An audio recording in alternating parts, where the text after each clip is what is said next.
Hello, welcome to David's Den. I am David and I have been doing a Stephen King readathon in publication order. And I know if you've been following me, if you're one of my subscribers, thank you, I love you. I, uh, I know, I'm a little bit behind. I'm sorry, life got in the way. I am working hard on the adaptation correlation for The Shining. It's going to be out soon. It's going to be more of a talking head video like this one instead of a fully scripted video because I've kind of analyzed that book and the movie to death already in the last 3 videos.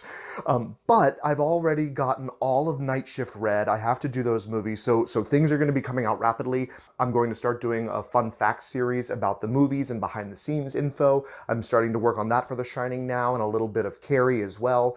But because I had gotten ahead in reading, I kind of took a break and in the publication order and decided to read the new book, Billy Summers. So this is an unofficial halfway through review. And what I mean by unofficial is I'm not diving into it, deep analysis, what do I expect, the literary style and technique. This is more just my impression. And then when we get to this book in readathon order, which is going to be in a few years since there's like 80 books to get through, and I'm doing about one a month to one every 6 weeks is kind of what's happening. We'll do this again, and I'll do my official halfway through review. So for now, Billy Summers. It is not one of Stephen King's horror novels, so I want to make sure that you know that going into it. Do not expect, animals coming back to life. Do not expect haunted hotels. Don't expect vampires. Don't expect telekinetic or pyrokinetic characters. This is a story rooted in realism about a Iraqi war vet who has been in a number of operations and is as a sniper and is now a hired assassin. But the twist is that Billy only kills people who deserve it. And I know, you might say no one deserves being killed, but we're in the land of Stephen King.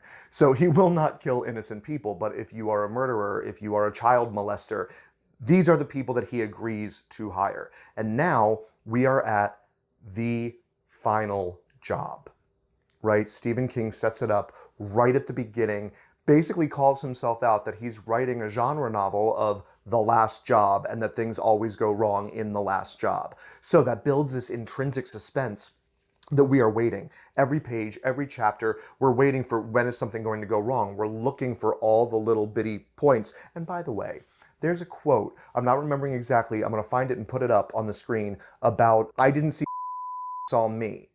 And now where I am at the halfway point, all the shit that's kind of hit the fan by now, I'm waiting for to be the cause of it, and we've yet to hear anything about it.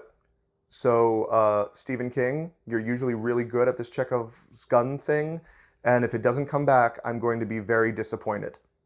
I mean, I get it. It creates a suspense that he's being watched, and okay, I'm getting ahead of myself, and that's the only real kind of spoiler I'm giving you, and it's not even a spoiler because I'm only halfway through the book. So Billy Summers is being billed as a redemption story along with a odd pairing buddy story, right? Kind of like an odd couple, like people who shouldn't be friends going along together. Well, so far Billy's kind of been by himself, right? And he takes this job, which is the biggest payday he's ever going to have, and he has to masquerade as a writer and become part of this small town. So when his Mark finally shows up in the town and he gets to kill him, this is the plan, it's laid out right at the beginning of the book, this is what's supposed to happen, right? Of course, everything kind of goes wrong. He develops attachments. It's a love letter to small town America. That's another way that this is being billed. And he's in a small southern town with community barbecues, and he becomes friends with the children next door playing Monopoly games. It's actually very, very touching to see this hardened, PTSD-ridden assassin basically becoming Uncle Billy next door, or excuse me, Uncle Dave, because his fake identity, his alias is David Lockhart.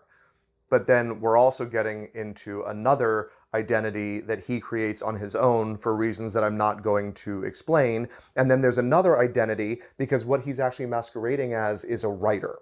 So he decides, because he loves books, and I love, by the way, that Billy puts on a dumb self for everyone, but he's actually really smart. The very first scene, he's reading an Archie comic book when he meets people, but in his bag is Therese Rakan, and he's having philosophical thoughts about Emile Zola's work. So it's really kind of an intrinsic, wonderfully fleshed out character. And then he decides, why not start writing? And he starts writing kind of a memoir in his dumb self voice, in case they're spying on him, of course, the people that hired him. And of course, as I'm playing with the cats and getting ready for work now, let me turn off that terrible backlight in the bathroom. Ha! A little glimpse into my apartment, my life. I'm realizing that I never told you or completed the thought about the book. He starts writing this book with aliases so people won't know it's actually about him, and then switches that later. And so this book is literally aliases within aliases within aliases that then write in aliases that have aliases. It's a little confusing, but the way that King presents it is actually spectacular and riveting, actually, because it makes you actively engage and say, wait, who is Benji again? Oh, that's right. Wait, and David Lockhart's phone, Dalton's phone, Dalton's ID, Dalton's credit card, Billy's computer. What? Yeah. So it's just enough to keep you interested. I know, Bruni. Yes, I have a feather. Cat's going crazy. So, yeah, wanted to complete that thought because I went on a tangent as I was trying to explain it. So this is a little insert from Cat Playing Daddy. Come on. There you go, sweet bug. This is my little love bug, Bruni. And Hugo is in the kitchen because he's waiting for lunch. And we start getting bits and pieces of his past from his childhood and the traumas he went through. And where we are halfway through the book, we're starting to get a lot of what he went through in Iraq. And I'm trying to figure out how to say this. We're moving toward the full story and the demons that haunt him. And it's very well laid out, very gripping. It makes us wonder. And Stephen King is great at doing his research, right? I saw some clip somewhere about how he went to his next door neighbor who was a doctor and said, hey, how long can someone survive if they eat parts of their own body, and then put it into a book using heroin because that's what the doctor told him would make them last longer and survive the shock. So he actually researches these things that are not supernatural, that are not supernormal or paranormal, that are not, creations of his mind. So we're talking about operations in Iraq that were famous, that actually happened, and he's putting this fictional character into that world. And it's really gripping because we kind of know what's happening if you paid attention to the news, but we also have no idea what Billy's part in it is. Now, as suspenseful as it is, I will say we get lulled by the story. It's not as suspenseful as something like a Carrie, which is such a page turner, or Salem's Lot, where although that kind of drags in tone and its pace, we're always wondering what's going to happen next, and it exponentially builds on itself. This is more of a suspense in terms of psychological profile and what this character is going through. Now, when it comes to the buddy thing, he's kind of been alone. I don't really understand where that's coming from until about maybe 20, 30 pages before the halfway point. And I'm on page 257 of 514. Well, like 254. I didn't continue on to the next section within the chapter because I'm not going to give you a review when I stopped halfway through a literal section that I could have just finished. So there you have it. I'm halfway through the novel.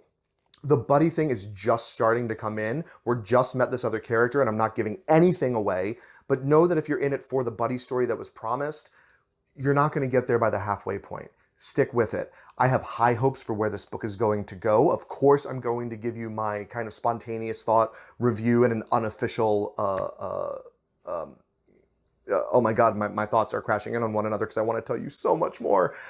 In my, what the hell is the word I'm looking for? My unofficial Book Nook review. Thank you. Whew, that shouldn't have been as difficult as it was. So to wrap this up, I'm going to say that if you're looking for the horror Stephen King, the supernatural Stephen King, you're not going to get it in this book. He started writing crime novels over the last few years, and that's what you're going to get. You're going to get a look behind the scenes of an assassin who works with the mob. And all the intricate play, because we know that King is wonderful at creating small towns and wonderful at creating relationships. So that's what we get. And that's the Stephen King that we love. That's what keeps us reading him. The horror isn't all he does. It's if the characters weren't so well written, we wouldn't give a shit about the horror, quite frankly. And this is him going back to those roots. So yeah, I would say pick up the book. I would say it's enjoyable so far. And we have a lot of those Kingisms that we like that I think are really good. When we get, a couple chapters in, suddenly somebody says, okay, so let's recap the plan. Or somebody has a dream, or somebody is thinking about what they need to do and wondering how elements line up, and King recaps it for us. And suddenly connections that we never saw are there, right? Or maybe you did see them. I saw a lot of them. It's not his best novel so far. So far. Again, I'm only halfway through. But it's definitely worth a read. At least I think it will be. I'll let you know for sure when I finish.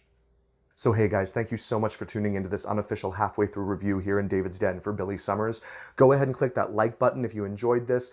Share it with your friends, and make sure you hit that subscribe button so you don't miss the adaptation correlation for The Shining, which I promise my subscribers is on the way. It will be here shortly, along with fun facts about The Shining miniseries. Already recorded that one, working hard on the edit. If you want to follow me on other social media, my Twitter, my Facebook, my Instagram, and there are some other endeavors that have kept me from recording these videos lately that are a little bit more, well, check out the link tree down below. And if you're interested in those things, follow me. See you next time.